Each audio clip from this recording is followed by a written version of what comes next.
Electromagnetic induction chapter में next जो important point है उसमें पढ़ते हैं आगे। और नेक्स्ट हेडिंग पड़ेगा सेल्फ इंडक्शन। सेल्फ इंडक्शन क्या है? ये सेल्फ इंडक्शन, सेल्फ इंडक्शन समझने के लिए हम लोग एक काम करते हैं, एक कॉइल कंसीडर करते हैं और इस कॉइल को हम सपोज कनेक्ट करते हैं एक बैटरी से और एक रेजिस्टेंस से।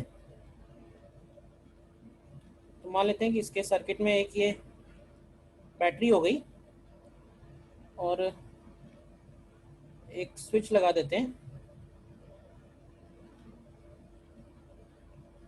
और एक रेजिस्टेंस।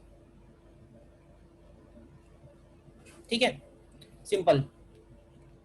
तो ये बताओ, जैसे ही हम ये स्विच क्लोज करेंगे, कंडक्टिंग कॉइल है, मतलब कॉइल के अंदर कोई भी रेजिस्टेंस नहीं है।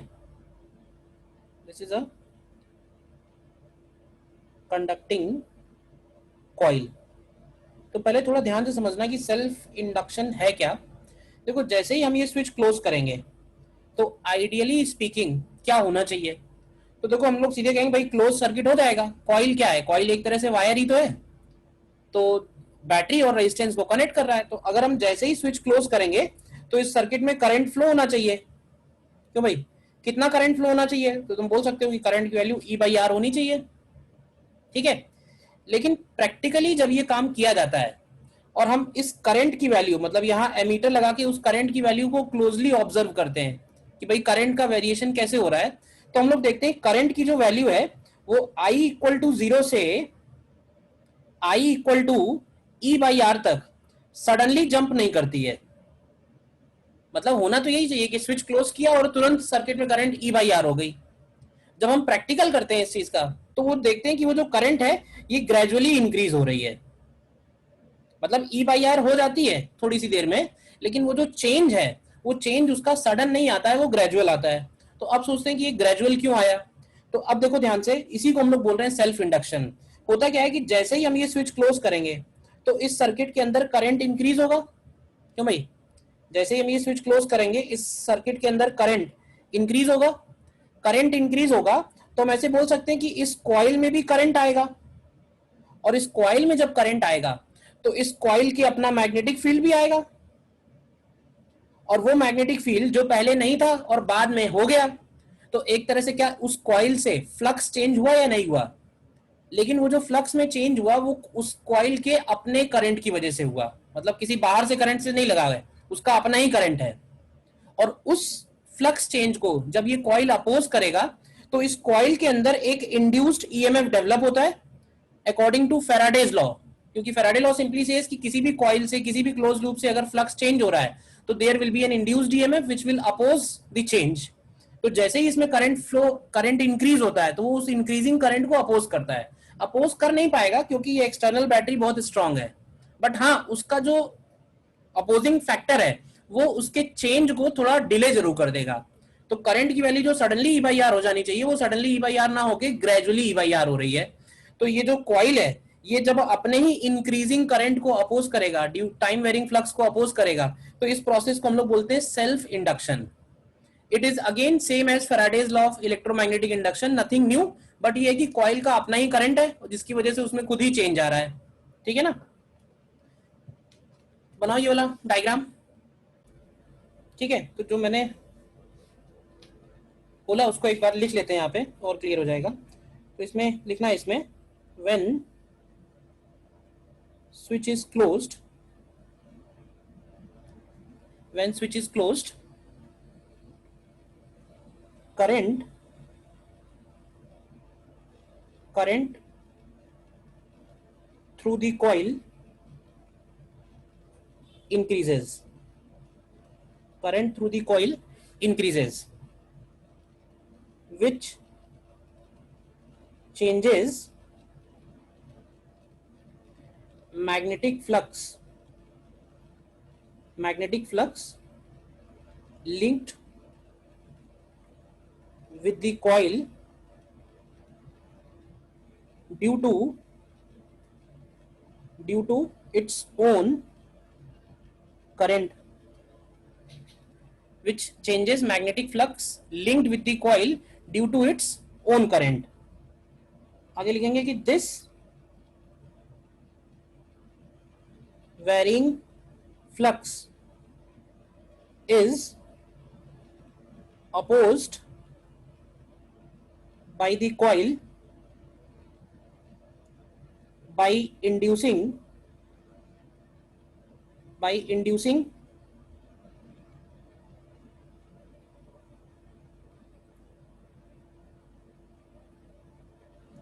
an EMF in opposite sense. ठीक है, it is known as self induction. It is known as self induction. बोलो, पहले तो प्रोसेस क्लियर है ना भाई? जैसे ही हमने इसमें स्विच को क्लोज किया t इक्वल टू 0 पे, तो इस सर्किट में करंट इंक्रीज होने लगेगी. देखा जाए तो इस करंट को इंक्रीज होने से सिर्फ रेजिस्टेंस मिल रहा है, मतलब एक तरह से रेजिस्टेंस ही ऑफर हो रहा है इस सर्किट में. करंट को इंक्रीज होने से रेजिस्टेंस ही है जो रोक रहा है. लेकिन देखा गया प्रैक्टिकली ये जो करंट है ये सडनली E/R पे नहीं पहुंचती है, बल्कि इसकी वैल्यू ग्रेजुअली E/R पे पहुंचती है. तो ऐसा इसलिए क्योंकि जब ये करंट इंक्रीज हो रही होगी तो ये कॉइल अपने सर्किट में एक इंड्यूस्ड ईएमएफ प्रोड्यूस करेगी. क्यों प्रोड्यूस कर रही है? क्योंकि जब हमने इससे करंट बढ़ाया तो करंट बढ़ाने से क्या हुआ कि इससे लिंक्ड मैग्नेटिक फ्लक्स भी चेंज हो रहा है, और वो मैग्नेटिक फ्लक्स चेंज को वो करंट हमेशा, वो जो इंड्यूस्ड ईएमएफ है वो हमेशा अपोज करेगा. तो अपने ही करंट को क्योंकि अपोज कर रहा है तो इस प्रोसेस को हम लोग बोल रहे हैं सेल्फ इंडक्शन. ठीक है, नीचे इसमें फिर लिखते हैं एक बार,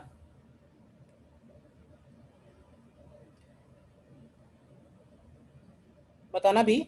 when coil carries a current I, when coil carries a current I, then flux linked with the coil, क्या वो फ्लक्स उस कॉइल के करंट के प्रोपोर्शनल होगा या नहीं होगा? ये बताओ. मतलब अगर कॉइल में I करंट फ्लो हो रहा है तो उस कॉइल से पास होने वाला फ्लक्स, हम उसकी वैल्यू नहीं निकाल पाएंगे इस पर्टिकुलर एग्जांपल में, क्योंकि कॉइल के केवल सेंटर पे मैग्नेटिक फील्ड मालूम है हमको, बाकी जगह तो मालूम नहीं है. लेकिन हम ये बात तो बोल सकते हैं ना कंफर्म से कि वो जो मैग्नेटिक फील्ड है वो करंट के प्रोपोर्शनल होगा. तो अगर मैग्नेटिक फील्ड करंट के प्रोपोर्शनल है तो कॉइल से पास होने वाला जो फ्लक्स होगा वो भी उसके अपने करंट के प्रोपोर्शनल बनेगा, यानी जो फ्लक्स होगा वो आई के प्रोपोर्शनल आएगा. ये बात क्लियर है? ये कौन सा फ्लक्स है? ये फ्लक्स उस कॉइल के थ्रू ही पास हो रहा है, यानी उसका अपना फ्लक्स है, आई उसका अपना करंट है. बोलिए. तो यहां पे जो प्रोपोर्शनलिटी कांस्टेंट होगा उसको हम इंट्रोड्यूस करते हैं, इसको हम लोग बोलते हैं L, and this L is called, नीचे लिखेंगे इसमें, this L is called self inductance of coil. This L is called self inductance of coil.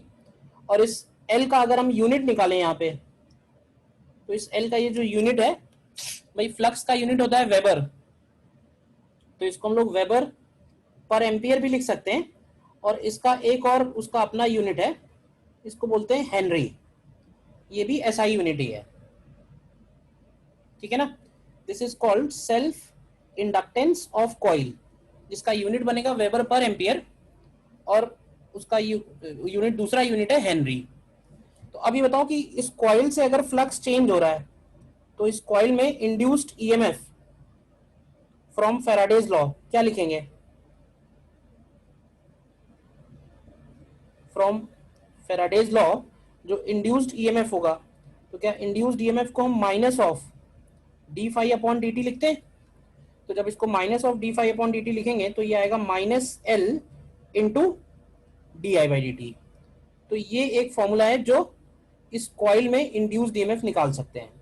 Coil में इंड्यूस्ड ईएमएफ निकालने के लिए हमें कॉइल का सेल्फ इंडक्टेंस चाहिए और उस कॉइल में जो करंट का चेंज है वो किस तरह से हो रहा है वो हमें चाहिए। ठीक है ना? This is induced EMF in coil and this phenomena is called self induction. बताओ,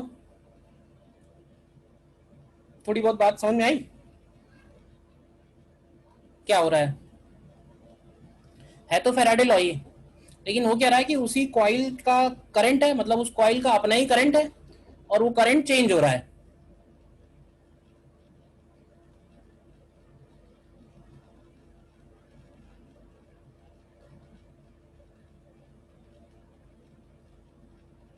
ठीक है, नोट कर लीजिए नीचे, फिर इसमें नोट करके लिखते हैं जो भी और पॉइंट्स हैं। तो इसमें सबसे पहला पॉइंट तो यही है, सेल्फ इंडक्टेंस।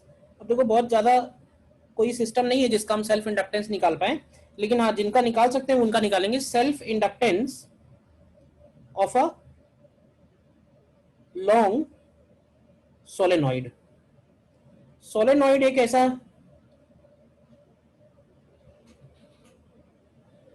करंट सिस्टम है जिसका सेल्फ इंडक्टेंस हम लोग आसानी से निकाल सकते हैं। अब ध्यान से समझना सोलेनॉइड क्या है। देखो सोलेनॉइड में हम लोग ये बोलते हैं कि solenoid is a cylindrical in shape. क्यों भाई? और जो भी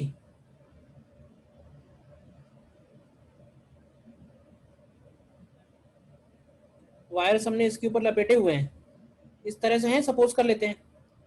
ध्यान रखना मैंने बनाया भले ही फाइनाइट सोलेनॉइड है, but this is a long solenoid. और मान लेते हैं कि ये लॉन्ग सोलेनॉइड का एल लेंथ है जिसको हम कंसीडर कर रहे हैं, और इस सोलेनॉइड का क्रॉस सेक्शन एरिया ए है। हमें निकालना क्या है? हमें निकालना ये है, नंबर ऑफ टर्न्स ले लेते हैं एन। हमें चाहिए कि जब इस सोलेनॉइड में आई करंट फ्लो कर रहा है तो इसके एल लेंथ में कितना फ्लक्स पास हो रहा है, इसके एल लेंथ से कितना फ्लक्स लिंक्ड है।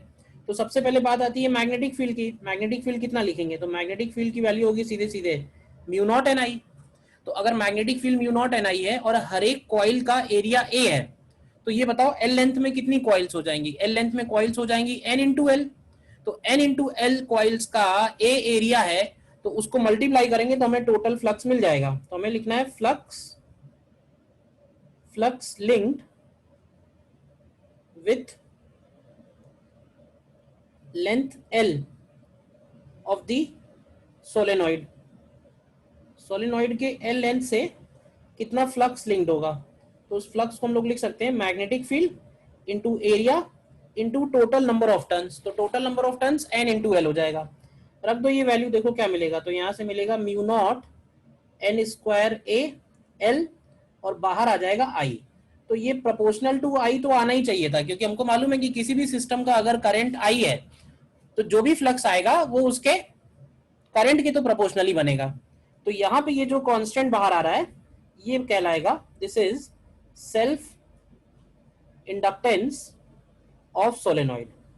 ध्यान रखना सोलेनॉइड लॉन्ग सोलेनॉइड है, और ये जो सेल्फ इंडक्टेंस हम लोगों ने निकाला हुआ है ये सेल्फ इंडक्टेंस इसके एल लेंथ का है, म्यू नॉट एन स्क्वायर ए इंटू एल।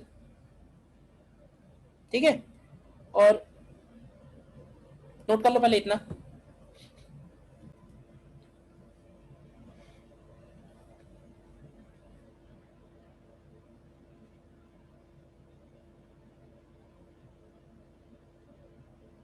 ठीक है,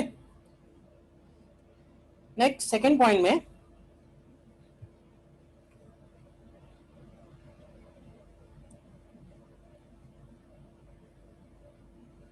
सोलेनॉइड एज एन इंडक्टर।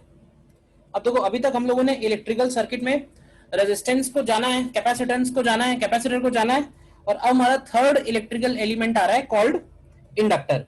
तो एक्चुअली क्या है, ये जो ऊपर सोलेनॉइड मैंने बनाया हुआ है इस सोलेनॉइड को ही हम लोग इंडक्टर बोलते हैं, और इस इंडक्टर को हम इलेक्ट्रिकल सर्किट्स में इस तरह से शो कर सकते हैं जैसे स्प्रिंग को दिखाते हैं। सेम जो स्प्रिंग है वही ये भी इंडक्टर भी है। ठीक है, और इस इंडक्टर के साथ हम इसका इंडक्टेंस मेंशन कर देते हैं। ये जो एल है, ये एल क्या है? L is self inductance of inductor, self inductance of inductor. अब जरा हमारे पास रेजिस्टेंस है, कैपेसिटर है, वैसे ही इंडक्टर है, तो जरा तीनों में एक साथ मतलब भी समझते हैं कि क्या होगा।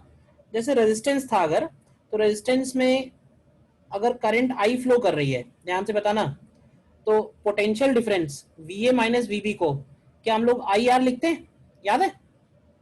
और हम ऐसे बोल सकते हैं कि रेजिस्टेंस का जो पोटेंशियल डिफरेंस है वो रेजिस्टेंस के डायरेक्टली प्रोपोर्शनल है। इसी तरह से अगर कैपेसिटर है, कैपेसिटर अगर है और कैपेसिटर में करंट फ्लो कर रहा है और ये कैपेसिटर की प्लेट्स पे माइनस क्यू और प्लस क्यू चार्ज आ चुका है, तो कैपेसिटर का जो पोटेंशियल डिफरेंस है वो क्यू बाई सी के इक्वल होगा, और जो पोटेंशियल डिफरेंस है वो सी के इनवर्सली प्रोपोर्शनल है, जिसकी वजह से क्या था, ये आर के प्रोपोर्शनल है और सी के इनवर्सली प्रोपोर्शनल है, जिसकी वजह से तुम्हें याद होगा आर इक्विवेलेंट सी इक्विवेलेंट के जितने भी फॉर्मूले थे वो सारे के सारे पलट गए थे। इनफैक्ट पैरेलल में करंट का डिवीजन, पैरेलल में चार्ज का डिवीजन कैपेसिटेंस में वो करंट वाले फंक्शन से बिल्कुल अपोजिट था, जस्ट रेसिप्रोकल था। क्यों ऐसा है? क्योंकि बेसिक बात में डिफरेंस है, बेसिक बात इन्वर्जन है तो बाकी सब जगह इन्वर्जन हो गया। सिमिलरली ये जो इंडक्टर है, ये इंडक्टर कब काम आएगा? तो इंडक्टर में अगर आई करंट फ्लो हो रहा है, अगर इंडक्टर में आई करंट फ्लो हो रहा है और ये आई करंट टाइम के साथ चेंज हो रहा है, मान लेते हैं कि अगर ये टाइम के साथ इंक्रीज हो रहा है, तो अगर ये टाइम के साथ इंक्रीज हो रहा है तो इसके अंदर एक इंड्यूस्ड ईएमएफ जनरेट होगा, या ऐसे बोलना चाहिए कि एक इंड्यूस्ड ईएमएफ का बैटरी आ जाएगा इस इंडक्टर के बीच में, और उस इंड्यूस्ड ईएमएफ बैटरी का, तो इसको लिखेंगे प्लस ई इंड्यूस्ड, और ये वैल्यू जो है ये L into D I by D T के इक्वल होगी। देखो ध्यान से, देखो इसका डायरेक्शन हमने अपोजिट बनाया है, तो वो माइनस साइन तो हमने यूज कर ही लिया है, एक तरह से वो माइनस साइन यूज हो गया क्योंकि हमने इसका डायरेक्शन अपोजिट बनाया। तो अगर करंट आई इंक्रीजिंग है, अगर करंट आई इंक्रीजिंग है तो ऐसी ही सिचुएशन आएगी, क्योंकि करंट अगर इंक्रीजिंग होगी तो इंक्रीजिंग करंट को वो कैसे रोकेगा? अपनी करंट अपोजिट डायरेक्शन में देके, तो बैटरी के टर्मिनल ऐसे ही रहेंगे। लेकिन अगर करंट डिक्रीजिंग होगी, तो करंट डिक्रीजिंग होगी तो इसके टर्मिनल्स अपोजिट हो जाएंगे, यानी फिर वी ए माइनस वीबी की वैल्यू माइनस आएगी, तब भी ये फॉर्मूला काम करेगा। क्यों? क्योंकि अभी D I by D T positive है, अभी D I by D T positive है तो ये टर्म पॉजिटिव है, लेकिन जब D I by D T negative होगा तो ये टर्म अपने आप नेगेटिव हो जाएगा। तो we A minus VB negative होने का मतलब है, कहने का मतलब है किसी भी सिचुएशन में इंडक्टर के लिए जो वी ए माइनस वीबी है उसको हम लोग लिख सकते हैं L into D I by D T, L into D I by D T, मतलब करंट की डायरेक्शन में अगर हम पोटेंशियल डिफरेंस लिख रहे हैं तो it is L D I by D T. मतलब जैसे रेजिस्टेंस के लिए आई आर है, कैपेसिटेंस के लिए क्यू बाई सी है, उसी तरह से इंडक्टर के लिए L D I by D T है। फिर से वो बात एक्सप्लेन कर देता हूं इंक्रीजिंग डिक्रीजिंग वाली। जैसे when current I is increasing, when current I is increasing, the induced EMF battery,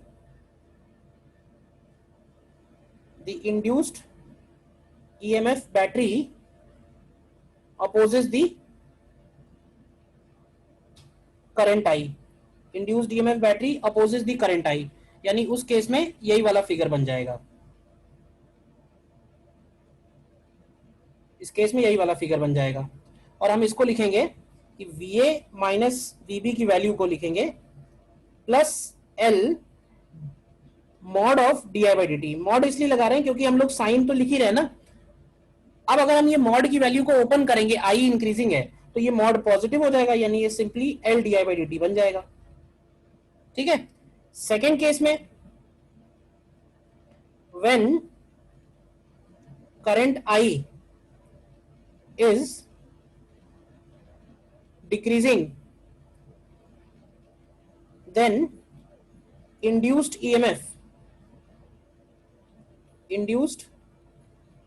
EMF battery supports the current I। मतलब सेकेंड केस में क्या डायग्राम बनेगा? तो सेकेंड केस में देखना इंडक्टर हो गया, point A point B, current का डायरेक्शन यही है। तो अब जो बैटरी है वो इसको सपोर्ट करेगा, तो सपोर्ट कैसे करेगा, सपोर्ट ऐसे करेगा, करंट कम हो रही है तो वो कम होने से रोकने की कोशिश करेगा, तो कम ना हो, तो कम ना होने के लिए वो अपनी करंट जो है वो एक्सटर्नल करंट के डायरेक्शन में ही इंड्यूस करेगा। तो इस केस में जब तुम V A minus V B लिखोगे, ध्यान से देखना, तो इस बार हम इसको लिखेंगे minus L D I by D T, mod लगा देंगे क्योंकि हमको इस बार ये आंसर माइनस में ही चाहिए, माइनस ही आएगा ना V A minus V B. और अब हमें मालूम है क्योंकि D I by D T negative है, तो mod of D I by D T जो है वो भी minus D I by D T बनेगा, तो एक्चुअली ये फिर से L D I by D T आ जाएगा। तो याद रखने में कोई कंफ्यूजन ही नहीं है। इंडक्टर में अगर हमको V A minus V B की वैल्यू लिखनी है तो it is simply L D I by D T. Inductor किस सिचुएशन में काम करेगा, तो इंडक्टर तभी काम करेगा जब करंट चेंज हो रही होगी। अगर करंट कांस्टेंट है, when constant current, when constant current flows through inductor, तो अगर इंडक्टर से कांस्टेंट करंट फ्लो कर रही है तो कांस्टेंट करंट में कोई इंड्यूस्ड ईएमएफ होगा क्या, तो उस केस में इंडक्टर का कोई भी काम नहीं होगा। मतलब सिंपली हम लोग बोल सकते हैं कि inductor behaves as a short circuit, मतलब कि जैसे वो सर्किट में है ही नहीं, बस कनेक्टेड है, वायर की तरह काम करेगा। सिंपल, इंडक्टर का काम ही तब है जब करंट सर्किट में चेंज हो रहा है। देखो एक बार जितनी बातें मैंने लिखी हैं, तो क्या होगा ना, इंडक्टर के केस में जो पोटेंशियल डिफरेंस है वो एल के प्रोपोर्शनल है, जैसे कि रेजिस्टेंस में था। तो रेजिस्टेंस वाले जैसे रेजिस्टेंस वाले सारे फॉर्मूले थे वैसे कि वैसे इंडक्टर में भी एप्लीकेबल होंगे। कैपेसिटर के फॉर्मूले जो है वो अपोजिट है।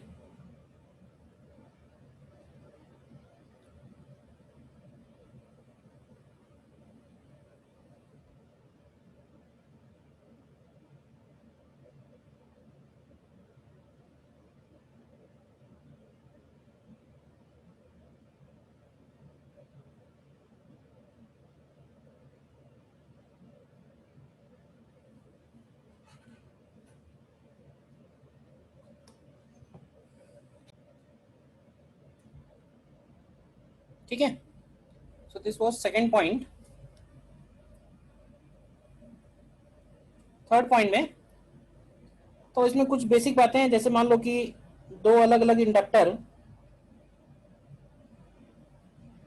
सीरीज में कनेक्टेड है, L1 L2, तो इस केस में L इक्विवेलेंट की वैल्यू L1 प्लस L2 हो जाएगी, क्यों भाई, क्योंकि करंट की वैल्यू दोनों में सेम रहेगा, और इनके अक्रॉस जो वोल्टेज होंगे उनका रेशियो क्या होगा बताओगे, क्यों भाई, इनके अक्रॉस जो वोल्टेज होंगे उनका रेशियो, वोल्टेज किस रेशियो में डिवाइड होंगे, हाँ एल के रेशियो में ही होंगे ना। रेजिस्टेंस की तरह चलेंगे फॉर्मूले, तो इसका जो V1:V2 होगा that is equal to L1:L2। Similarly अगर वो पैरेलल में है तो पैरेलल में करंट डिवाइड होगा, इधर जाएगा I1, इधर जाएगा I2, बोलो। तो यहाँ पे L इक्विवेलेंट का वैल्यू बनेगा L1 L2 upon L1 plus L2।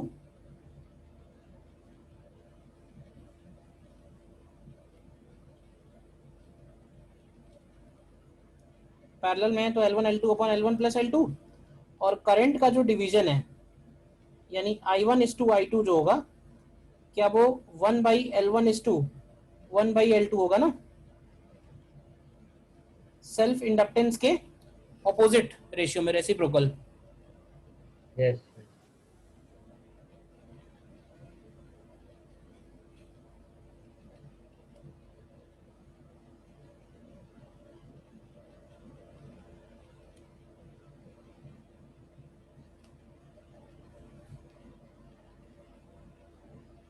Then fourth point में लिखेंगे just like a capacitor stores electrical energy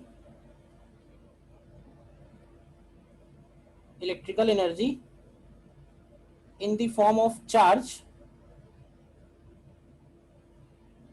in its electric field. An inductor stores magnetic energy in the form of current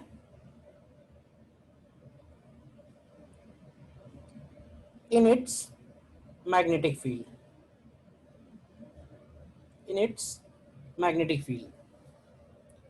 मतलब जैसे capacitor में electrical energy stored है, similarly inductor में magnetic energy stored है. तो अगर इसके हम एनर्जी स्टोर्ड का एक्सप्रेशन निकालना चाहें तो देखो प्रोसेस वही लगाएंगे जो पहले हम लोगों ने कैपेसिटर और रेजिस्टेंस के लिए निकाला था. रेजिस्टेंस में उसी को हम लोगों ने लॉस बोल दिया था, यहाँ पे हम उसी को एनर्जी स्टोर्ड बोलेंगे. तो ऐसे मान लेते हैं कि डी क्यू चार्ज जो है वो डी टी टाइम में ए से बी चला गया है. अब ए है हायर पोटेंशियल पे, बी है लोअर पोटेंशियल पे. तो अगर चार्ज हायर से लोअर जा रहा है तो चार्ज अपनी एनर्जी लूज कर रहा है, और चार्ज जो एनर्जी लूज कर रहा है वो इंडक्टर में स्टोर हो रही है. हम लोग ये मान रहे हैं क्योंकि वो लॉस तो हो नहीं रही है. रेजिस्टेंस में जब यही बात बोलते हैं तो बोलते हैं कि वो हीट लॉस हो रहा है, बट इंडक्टर में लॉस नहीं हो रहा है. इंडक्टर में करंट इंक्रीज हो रहा है, करंट इंक्रीज हो रहा है तो मैग्नेटिक फील्ड स्ट्रांग हो रहा है. स्ट्रांग मैग्नेटिक फील्ड हो रहा है मतलब कि उसकी मैग्नेटिक एनर्जी बढ़ रही है. तो वी ए माइनस वीबी की वैल्यू हमको मालूम है कितनी होती है. तो वी ए माइनस वीबी होता है L into D I by D T. तो ये एनर्जी कितना इंक्रीज हो रही है तो इसको लिख सकते हैं D Q into V A minus VB. देखो तो इसको वैल्यू डालते हैं तो ये हो जाएगा D Q into L D I by D T. अब तुम इसको क्या L into D Q by D T into D I कर सकते हैं, और D Q by D T को भी आई लिख सकते हैं. तो ये हो जाएगा एल आई डी आई. तो ये डी यू आया कि अगर करंट में डी आई का चेंज हुआ तो डी यू में कितना हुआ. तो मान लेते हैं कि जब इस पे करंट जीरो था तब पोटेंशियल एनर्जी जीरो थी, मतलब जब कोई करंट नहीं था तब कोई पोटेंशियल एनर्जी नहीं थी.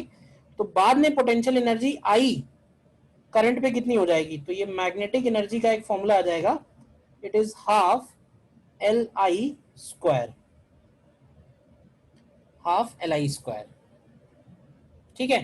तो सिमिलर फॉर्मूला है जैसे कैपेसिटर में तुमने हाफ सी वी स्क्वायर याद किया हुआ है, तो ठीक उसी तरह से यहाँ पे है हाफ एल आई स्क्वायर.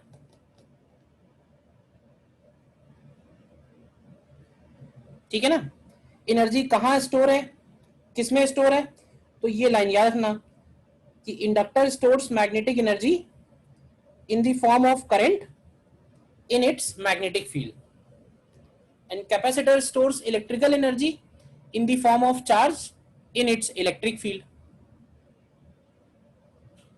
तो हाफ सी वी स्क्वायर उसी तरह से half L I square.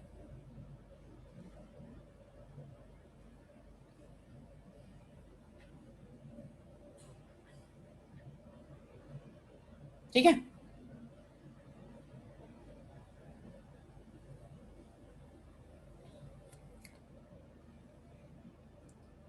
Then fifth point में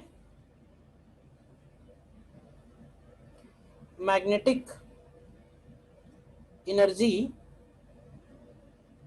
डेंसिटी. Magnetic energy density. अच्छा, इलेक्ट्रिकल एनर्जी डेंसिटी याद है क्या भाई. उसको भी हम स्मॉल यू से रिप्रेजेंट करते थे. वहां पे यू ई लिखते थे, E stands for electric field. यहाँ पे यू बी लिख रहे हैं, B is for magnetic field. तो बेसिकली मैग्नेटिक एनर्जी डेंसिटी का मतलब है magnetic energy stored per unit volume.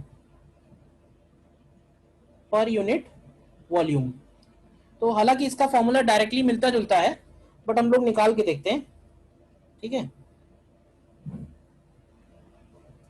तो फिर से हम एक ये सोलेनॉइड ही ले रहे हैं क्योंकि सोलेनॉइड का ही इंडक्टेंस हमको मालूम है। तो मान लेते हैं कि ये सोलेनॉइड है, इसका लेंथ L है, ठीक है, और क्रॉस सेक्शन एरिया A है, number of turns per unit length इसके N है।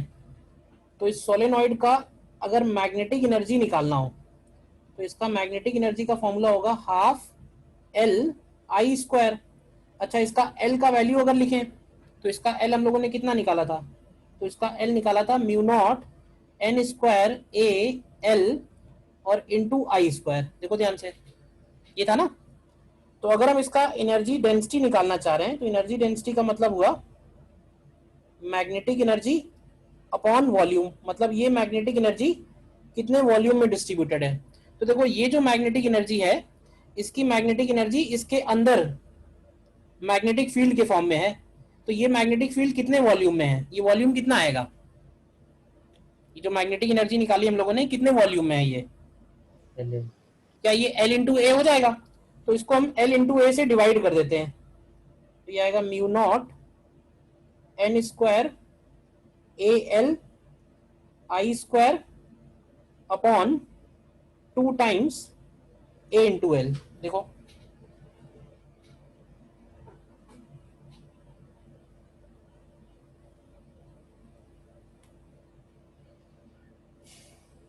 तो भाई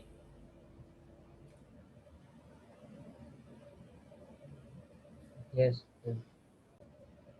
ठीक है, तो यहाँ से ये A इंटू एल कैंसिल हो जा रहा है, तो ये बच रहा है μN² I² अपॉन 2। तो इसको ऐसे लिख सकते हैं क्या, μ0 Ni का whole square and divided by 2 μ0। तो ये जो एनर्जी डेंसिटी का एक्सप्रेशन है ये आ जाएगा B² अपॉन 2 μ0।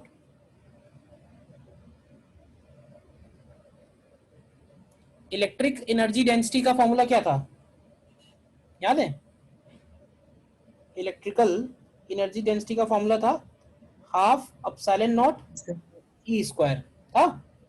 तो ये फॉर्मूला वैसे ही मिलता जुलता है भाई। देखो होता क्या है, नॉर्मली पूरे इलेक्ट्रोस्टैटिक्स में एप्सिलॉन नॉट हमेशा नीचे आता है, फोर्स का एक्सप्रेशन हो, इलेक्ट्रिक फील्ड हो, पोटेंशियल हो, एनर्जी हो, हमेशा एप्सिलॉन नॉट नीचे रहता है, लेकिन एनर्जी डेंसिटी में ऊपर चला जाता है।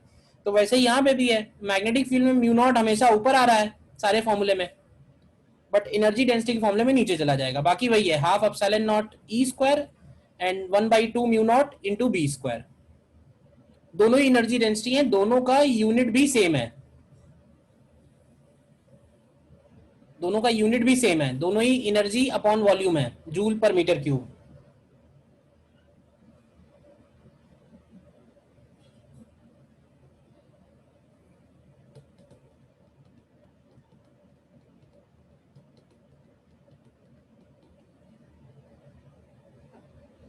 तो इसमें जरा एक छोटा सा क्वेश्चन करना।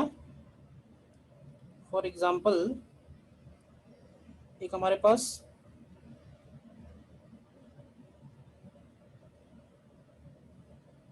Consider a long thick wire carrying current I uniformly throughout its volume. Consider a long thick wire carrying current I distributed uniformly across the cross section। तो हमें निकालना है इसमें find magnetic energy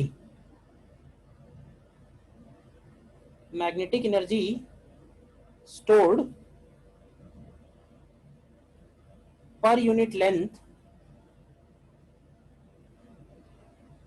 inside its volume। मतलब इस wire के अंदर, क्योंकि देखो जहां भी मैग्नेटिक फील्ड है, जैसे जहां इलेक्ट्रिक फील्ड है वहां इलेक्ट्रिकल एनर्जी है, तो ठीक उसी तरह से जहां मैग्नेटिक फील्ड है वहां मैग्नेटिक एनर्जी है।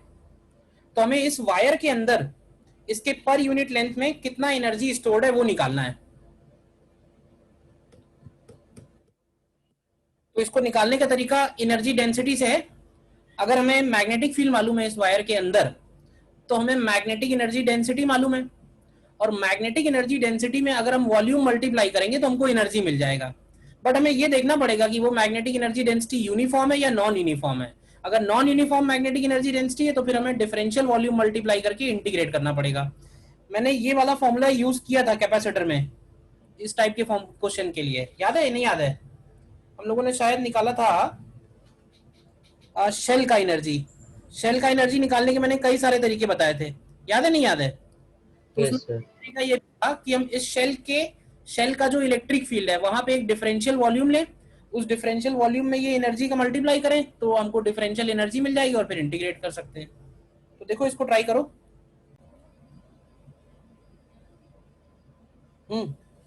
इस केस में मैग्नेटिक फील्ड जो है इसके एक्सिस पे यूनिफॉर्म नहीं है, मतलब अगर हम एक्सिस से आर डिस्टेंस पे देखें तो मैग्नेटिक फील्ड का एक्सप्रेशन हम लोगों ने निकाला था एम्पियर्स लॉ वाले पार्ट में, तो ये आया था mu not I R upon 2 pi r², याद है? मतलब r के प्रोपोर्शनल आया था ये। तो हम एक ऐसा डिफरेंशियल शेल कंसीडर करेंगे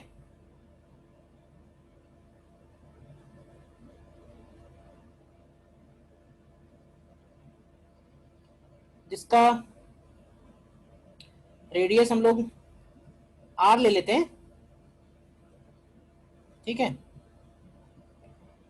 रेडियस r हो गया और थिकनेस इसकी dr हो गई। लेंथ मान लेते हैं small l। Per unit length लेना है तो लेंथ 1 मीटर भी ले सकते हो। तो इस शेल का वॉल्यूम कितना होगा, डिफरेंशियल वॉल्यूम। तो वॉल्यूम निकालने के लिए क्या करो, ये वाला जो शेडेड पार्ट है जो रिंग जैसा बनता है इसमें लेंथ मल्टीप्लाई कर दो तो वॉल्यूम आ जाएगा, क्यों भाई? तो ये वॉल्यूम हो जाएगा इसका 2 पाई r dr और इंटू एल। एनर्जी डेंसिटी कितनी होगी, तो एनर्जी डेंसिटी का फॉर्मूला लगा दो b² upon 2 mu naught. Magnetic field ये रहा इक्वेशन 1 में। तो energy stored, differential energy stored in this element हम लोग लिख सकते हैं energy density into volume dv, और फिर तुम इसको इंटीग्रेट कर देना।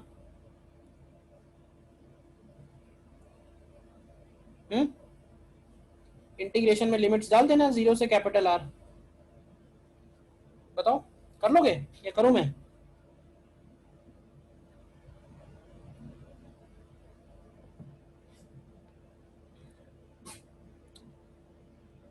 ये मैग्नेटिक फील्ड उठा के यहाँ रख दो तो तुम्हें एनर्जी डेंसिटी मिल जाएगा।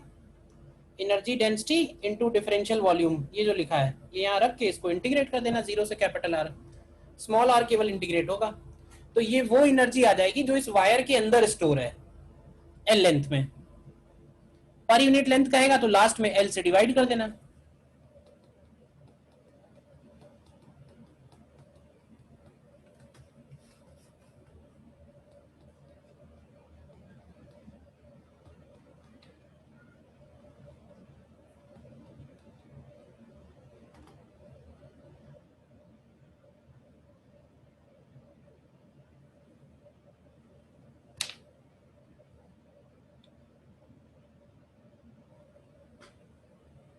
ठीक है, तो अभी इंडक्टर में अभी बहुत कुछ बचा है, मेजर पोर्शन तो बचा ही है। आज हम लोगों ने सिर्फ इंडक्टर और इंडक्टेंस को इंट्रोड्यूस ही किया एक तरह से।